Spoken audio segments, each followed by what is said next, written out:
Hello मछली भाइयों, आप सभी को जय मछली देख सकते हैं। मेला लगा है और मेला में बाइबल कहती है कि किसी वस्तु को मतलब आप जाएंगे मेला में घूमने में हैं, आप लोग जरूर देखकर सोच समझ कर घूमिए। मन ही कभी जाने पूजा से के पहले लिए प्रार्थना प्रेरित कीजिए और करता है, परमेश्वर की महिमा मन ही तीर्थ की ओर ले जाता है मूर्ति पूजा को न और मन ही कीजिएगा सब और चीज से आराम से उच्चाटन करके उसे खेलिए, किसी घूमिए नीरस स्थान और की ओर ले देखिए। जाइएगा। आगे मन वीडियो की देखिए, कल्पनाओं से आपको कैसे मजा आएगा। बचे। परंतु परमेश्वर की महिमा रोज कीजिए। आप सभी को जय मसीह। इस तन वीडियो को सुखी देखते पड़ता है, रहिए। अलग अलग तभी मन अलग अपनी अलग चेष्टाएं चीज़ मिलेंगी, अलग अलग चर्च देखने को मिलेंगे। देखिए इसमें मन से विमुख होना, यही गुरु करते हैं। गुरु के प्रेम की प्रक्रिया में सबसे पहले मन को मिटाने की बात है। जिनकी चेतना इंद्रिय स्तर पर है, वह स्वयं को केवल शरीर मानते हैं। जिनकी चेतना मन स्तर पर है, देख रहे हैं बच्चे खेल रहे वह हैं, स्वयं को सर्वेश्वर ईश्वर के रूप में देखते हैं। आ रहे हैं। और जिनकी चेतना आत्मा स्तर पर है, वह स्वयं को परमात्मा के रूप में सर्वव्यापक रूप में देखते हैं। देख रहे हैं बस। तीनों प्रकार की अवस्थाएं प्रत्येक के जीवन में घटित होती किसी भी मेले में जाएं तो परमेश्वर का महिमा कर शारीरिक बल, सब मानसिक बल रखेंगे। और आत्मिक बल, ये तीन प्रकार के बल हैं। पत्थरों मूर्तियों में गोड़ न लगे और न सभी के जीवन के साथ जुड़ा हुआ अस्तित्व है। सभी से बचे उसके रहिए। तीन यही चरण हैं। घूमने का और इन तीन चरणों से ही जीवन बनता है। घूमिए और पत्थरों में जब हमारी चेतना परमेश्वर इंद्रियों में है, तो हम संसार का निर्माण करते हैं। देखिए जब संसार को देखते हैं तो संसार दृश्य होता है और वो संपूर्ण दृश्य हमारे मस्तिष्क में ही हमारे अनुभूतियों के धरातल पर सतत निर्मित होता रहता है। वहाँ जो भी कल्पनाएं हम करते हैं वही बाहर में प्रकट होती है। ये संपूर्ण ब्रह्मांड प्रकट होता है जन्म नहीं। कोई भी प्राणी आज तक जन्म नहीं लिया। सब अवतरित है, सब अवतार है। सब में वो परमात्मा उतरता है। बस उसके लिए परिस्थितियां और संस्कार की आवश्यकता होती है। परिस्थितियां स्वयं अपने अनुभव बना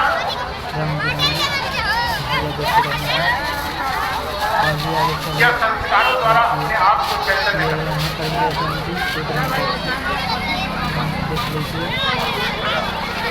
जब हम इंद्रियों को देखते हैं तो मन ऐसा होता है और इंद्रियां जब हम और थोड़ा सा योगाभ्यास में आगे निकलते हैं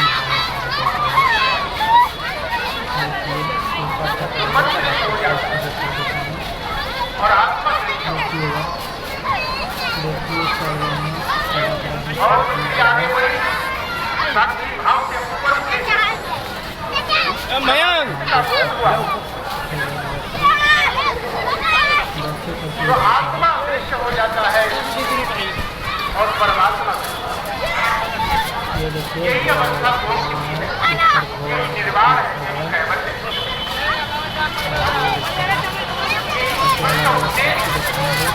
हम इसीलिए बार बार 84 लाख योनियों में योनिगत जन्म देते हुए सांसारिक कर्म बंधनों के फल का भोग उसमें कोई सुगंध भी है और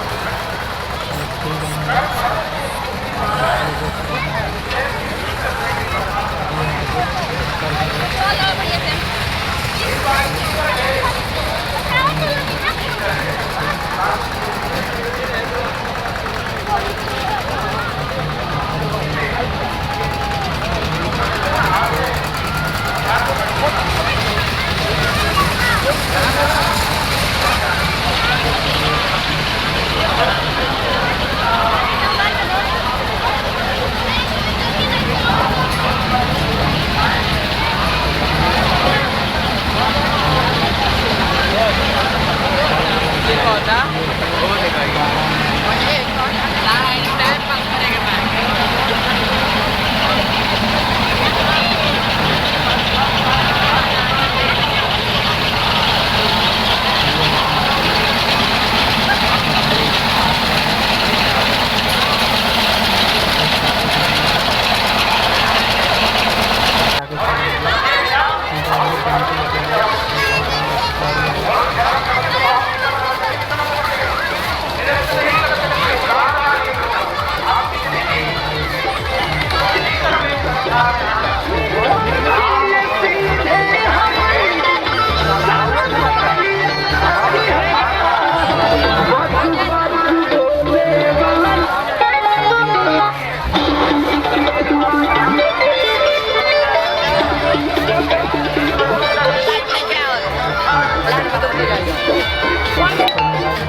क्या धर्म का बोध होता है।